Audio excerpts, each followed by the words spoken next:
Tripsowski moom jot na confirmer le départ de El Hadj Malick Diouf donc entraîneur am moom confirmer na le départ de El Hadj Malick Diouf donc l'aventure de El Hadj Malick Diouf en République tchèque touche à sa fin déjà absent contre les Bulgares de Ludogorets 2-1 et les Roumains de Cluj 5-2. Le latéral gauche international sénégalais n'était pas non plus sur la feuille de match pour affronter le club autrichien du FC Linz en amical 1-0 ce samedi en conférence de presse donc bi match bi jeexee en conférence de presse l'entraîneur du Slavia Prague moom jot na confirmer que son joueur de 20 ans allait quitter les rouges et blancs lors des prochains jours mu nekk kàddu yi nga xamante ne moom la entraîneur El Hadj Malick Diouf yëkkati au sortir de ce match bi nga xamante ne football nañ ko ak Lens donc jamono ji nag la situation autour de El Hadj Malick Diouf c'est toujours pareil nous passons tous à un transfert, c'est une question de temps. La direction du club s'en occupe. Malick a un programme individuel. Nous ne voulons pas prendre de risques.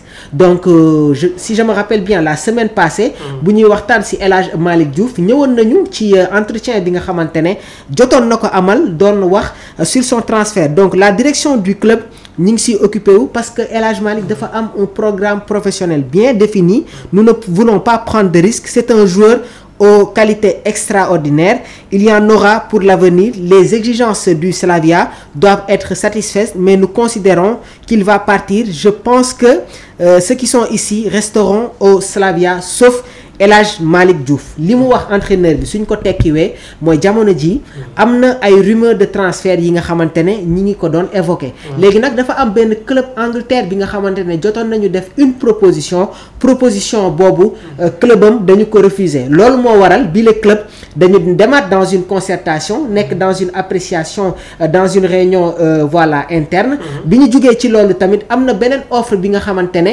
ñëwaat na ci club bi di Slavia Prague pour le moment nag je pense que club bi nga xamante ne moom moo nekk en pole position et d'après les dernières informations un accord a été conclu un accord a été trouvé entre les Hammers West Ham ak club bu El Hadj Malick Diouf s'il n'a pas donné d'indication le coach du Slavia Prague sur la future destination de Malick il ne fait plus trop de doute que le Sénégalais va rejoindre la Premier League annoncé dans le viseur de plusieurs clubs du championnat d'Angleterre depuis plusieurs mois le natif de la Médina devrait précisément signé à West Ham comme révélé vendredi les Hammers et le Slavia Prague sont tombés d'accord pour le transfert du joueur même si de petits détails devraient finalement retarder son arrivée à Londres donc il y a plus aucun doute El Hadj Malick Diouf dafay jóge équipe am bii di Slavia Prague pour dem fi nga xamante ne moom mooy West Ham ñi ngi doon wax Crystal Palace mais Crystal Palace dañu renforcer wu ak l'arrivée de Borna Sosa nekk international croate di football ci équipe bi nga xamante ne moom mooy Torino passé par l'Ajax Amsterdam donc Crystal Palace jot nañu officialiser bi les transferts aux environs de 25 millions d'euros mais li wóor ba wóor mooy El Hadj Malick Diouf dina dem fi nga xamante ne moom mooy West Ham une très belle destination pour le latéral gauche de l'équipe nationale du Sénégal. Oui, El Hadj Malick Diouf déjà ba ñu fa doon waxtaan ñu ngi ko doon tudd ne boo certainement vu également les relations yi am entre les deux clubs. Oui xel kon mën na dal ne dina fa dem. exactement il y a de très belles relations. Si. parce que seen milieu de terrain bi di Thomas Soucek si équipe boobu la nekkoon. ak Vladimir Koufal moom tamit foofu la jógee. foofu la jógee ñëw West Ham donc également. West Ham pour man dina nekk club également bu baax pour El Hadj Malick Diouf. Donc pour yooyu njëkk dem déjà proposé woon nañu 20 millions d'euros ñu rejeté leen. ñu rejeté ko daal enveloppe de 25 millions mais d'euros. tuuti na quand même tuuti na. Bon différence bi pour man tuutiwul ndax lan. club boo xamante ne déjà ñu ngi leen xaar si El Hadj benn enveloppe de 10 à 15 millions d'euros. à un moment donné. mais gis nañu entre temps moom benn tamit évolution. ñoom tamit ñu jéem a yokk encore une fois enveloppe bi. waaw mais au début attendez entre 10 et 15 millions d'euros pour le Sénégalais. mais gis nañu fu ñu mujjee ñu andil leen 20 ñu dàq ko ba tey ni ñu andee 25. voilà ñu doog a nangoo waxtaan bu jéem a trouver accord. exactement bon pire la bu baax aussi pour El Hadj Malick parce que pour man bu demee West Ham ak également lu ko dese si wàllum progression. xam nga mu jëm ko fa amal foofu si Angleterre. mën na dépasser après benn prix boo xamante ni mën na nekk sax pourquoi pas le transfert record surtout en tout cas côté Sénégal en termes de défense au niveau de la défense en tout cas. très bien donc pour man c'est une bonne destination pour El Hadj donc il va encore une fois donc poursuivre en tout cas son aventure et sa progression aussi chez les Hammers. El Hadj terminé 14e lors du dernier championnat. El Hadj Malick Diouf dafay dem concurrencer Emerson. Emerson bi nga xamante ne Chelsea mi ngi ko jëlee woon dans le championnat italien. bi mu ñëwee Chelsea il y avait la concurrence parce que dafa fekk Marcos Alonso fekk fa Ben Chilwell moom itamit mu ñëw donc jamono jooju noonu Chelsea dafa amoon ñetti arrière gauche concurrence bi metti Emerson jóge Chelsea dem fa li nga xamante ne moom mooy West Ham.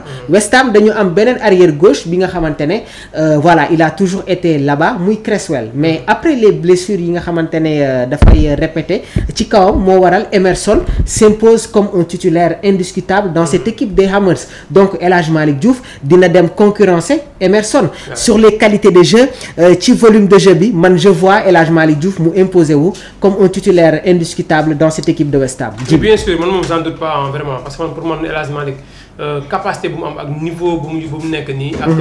ak confiance déjà am na ko. parce que mu commencé nekk titulaire.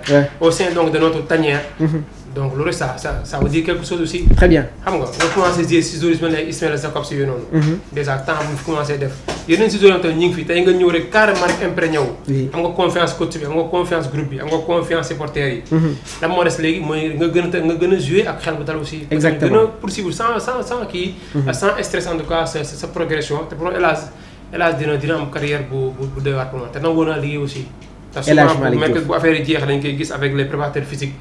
qui s'entraînent dur sax parfois dañ koy gis avec le Flamand l'entraîneur le préparateur physique de l'équipe nationale du Sénégal. très bien parce que booy xool léegi avant ñu koy intégrer sax équipe nationale a déjà commencé woon na am affinité ak boy Lions yëpp. ak les joueurs déjà dañ ñëpp si moom la ñuy dem léegi di fa entraîner.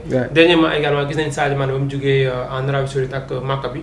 am ajee ba ñëw dem carrément si Flamand di fa tàggatu. très bien.